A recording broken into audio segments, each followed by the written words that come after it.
भारतीय परंपरा और हिंदू धर्म में तीज त्योहारों का अपना ही विशेष महत्व है। हिंदू धर्म में हर दिन किसी न किसी इष्ट देव का पूजन किया जाता है।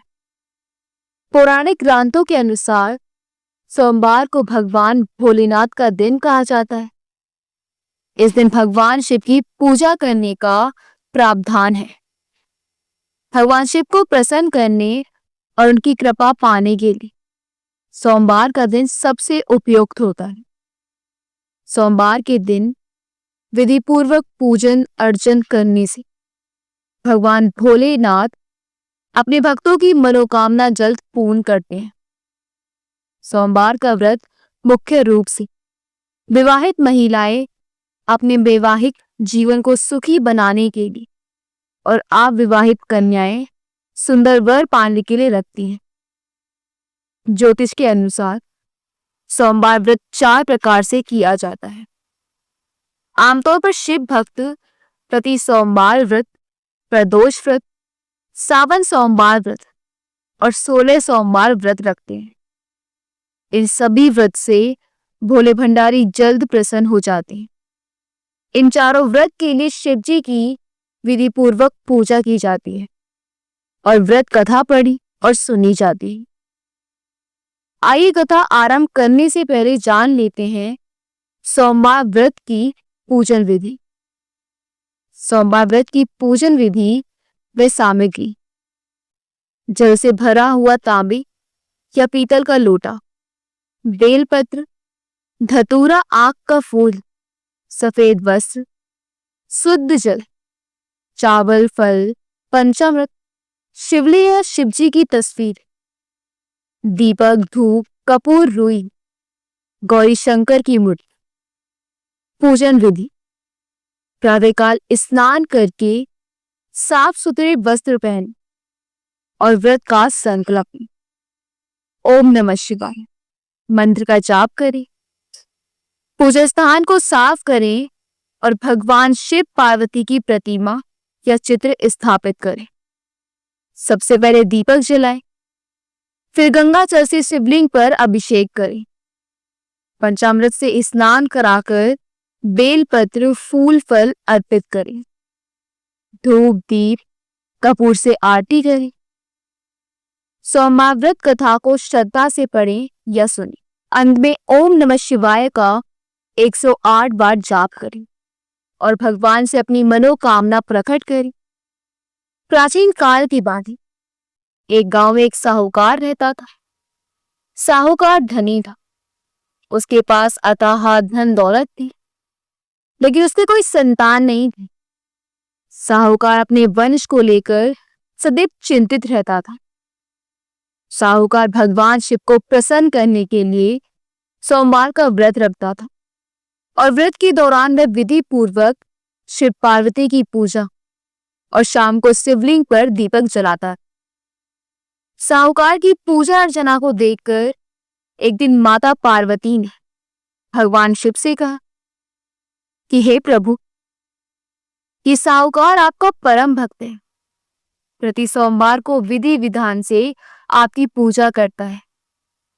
मुझे लगता है कि आपको उसकी मनोकामना पूर्ण करनी चाहिए। शिवजी ने पार्वती की बात सुनकर कहा कि हे गौरी, ये संसार एक कर्म क्षेत्र है। जैसे किसान अपने खेत में बीज बोता है तो कुछ वक्त बाद उसे पेड़ मिलता है, उसी तरह इस संसार में आदमी जैसा कर्म करता है उसे उसका फल ही वैसा ही मिलता है। लेकिन माता पार्वती ने भोले भंडारी से दोबारा आग्रह किया और कहा कि हे नाथ, फिर भी आप इसकी मनोकामना को पूर्ण कर दीजिए। यह आपका परम भक्त है। अगर आप अपने भक्तों की इच्छा को पूर्ण नहीं करेंगे तो वो आपकी पूजा आराधना क्यों करेंगे? माता पार्वती के इतना आग्रह करने पर शिवजी ने कहा, ये धनवान साहूकार है और इसके कोई पुत्र नहीं है, इसलिए सदैव चिंतित रहता है। हालांकि इसके भाग्य में किसी संतान का योग नहीं है, परंतु आपके आग्रह करने पर मैं इसे पुत्र प्राप्ति का वरदान देता हूं। लेकिन इसका पुत्र केवल 12 साल तक ही जीवित रहेगा। मैं इससे ज्यादा कुछ नहीं कर सकता हूं। एक रात्रि शिवजी ने साहूकार को स्वप्न दिया और बताया कि उसको जल्दी ही पुत्र रतन की प्राप्ति होगी, लेकिन उसका पुत्र केवल दीर्घ आयु नहीं बल्कि केवल 12 वर्ष तक ही जीवित रह पाएगा। ये बात सुनकर साहूकार ना तो प्रसन्न हुआ और ना ही ज्यादा दुखी हुआ। साहूकार ने पुत्र प्राप्ति के बाद भी पूजा अर्चना जारी रखी और कुछ दिनों बाद साहूकार की पत्नी गर्भवती हो गई और उसने एक सुंदर बालक को जन्म दिया। बालक के जन्म से घर पर हर्षोल्लास का माहौल था, लेकिन साहूकार खुश नहीं था क्योंकि उसे पता था कि उसके बालक का जीवन केवल 12 वर्ष तक का ही है और उसने किसी को भी ये बात नहीं बताई थी। जब साहूकार का बालक 11 वर्ष का हुआ तो साहूकार की पत्नी ने बालक के विवाह की बात साहूकार से कही, लेकिन साहूकार ने बालक की शादी से इनकार कर दिया और उसके शिक्षा के लिए काशी भेज दिया। साहूकार ने बालक के मामा को बुलाया और पैसे देकर उन्हें बालक के साथ काशी जाने का आदेश दिया। साहूकार ने मामा भांजे से कहा कि वह काशी जाते समय रास्ते में यज्ञ करते हुए और ब्राह्मणों को भोजन कराते हुए जाए। दोनों मामा भांजे ने ऐसा ही किया। काशी जाते वक्त जिस रास्ते से मामा भांजे गुजर रहे थे, उसका राजा अपनी पुत्री का विवाह एक ऐसे राजकुमार से करवा रहा था जो काना था। दूल्हे का पिता इस बात से चिंतित था कि अगर दुल्हन पक्ष को पता चल गया तो राजकुमारी विवाह के लिए मना कर देगी। इसलिए उसने जब साहूकार के पुत्र को देखा तो उसने सोचा कि मैं अपने बालक के स्थान पर तोरण के वक्त इस बालक को बैठा दूंगा और दुल्हन के पक्ष वालों को पता भी नहीं चलेगा। दूल्हे के पिता ने साहूकार के पुत्र को इस बात के लिए राजी किया और वह बालक राजी हो गया। इस तरह उस बालक ने दूल्हे के कपड़े पहन लिए और घोड़ी पर चढ़कर तोरण की रस्म को पूरा किया। तोरण के बाद फेरों की जब बारी आई तो दूल्हे के पिता ने फिर साहूकार के पुत्र से अनुरोध किया कि वह दुल्हन के साथ फेरे ले ले और ताकि विवाह संपन्न हो जाए और उसकी बात ढकी रहे। मामा राजी हो गई और विवाह समारोह में भी निपट गया और शादी संपन्न होने के बाद मामा भांजे काशी के लिए प्रस्थान कर गए। परंतु साहूकार के पुत्र ने दुल्हन के कपड़ों पर लिख दिया कि तुम्हारी शादी मुझसे हुई है, लेकिन जिसके साथ जाओगी वह एक आंख वाला आदमी है और मैं काशी शिक्षा ग्रहण करने जा रहा हूं।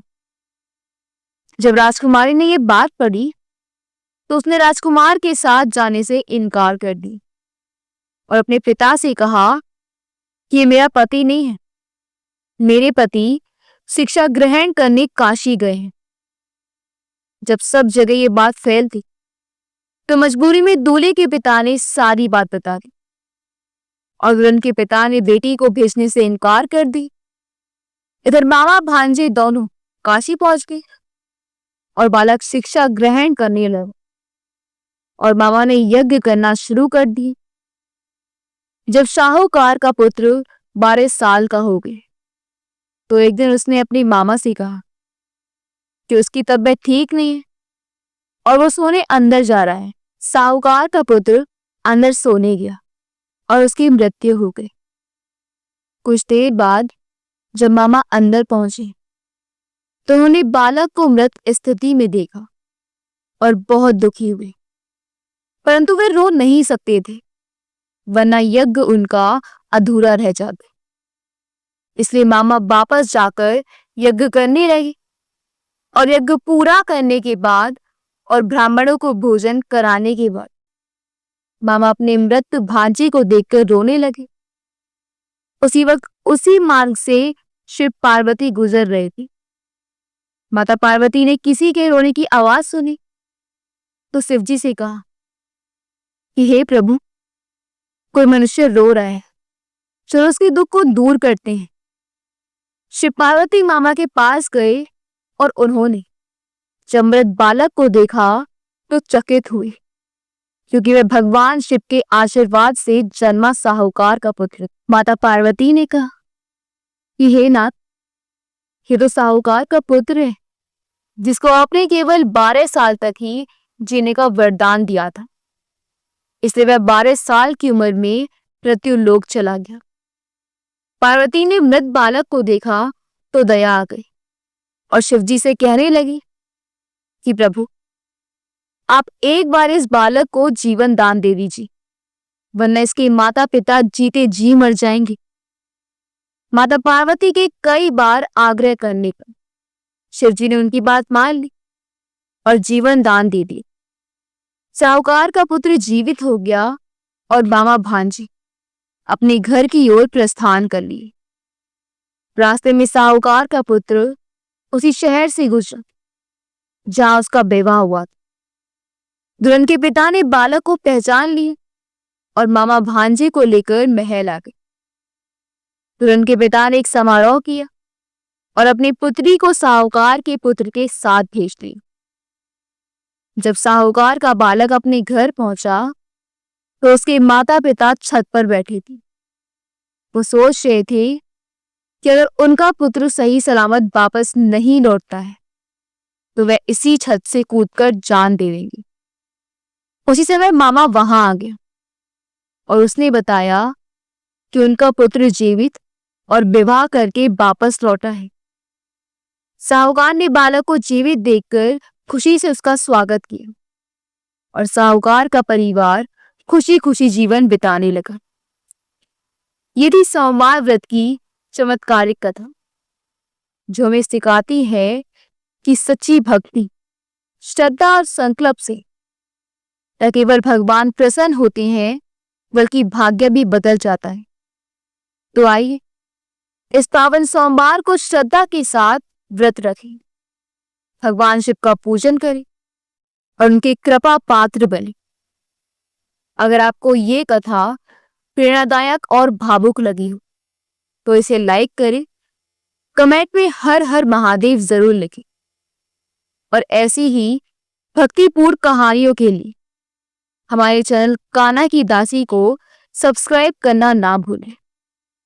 आपका एक सब्सक्रिप्शन हमें और भी सुंदर भक्ति कथाएं लाने की प्रेरणा देता है। हर हर महादेव।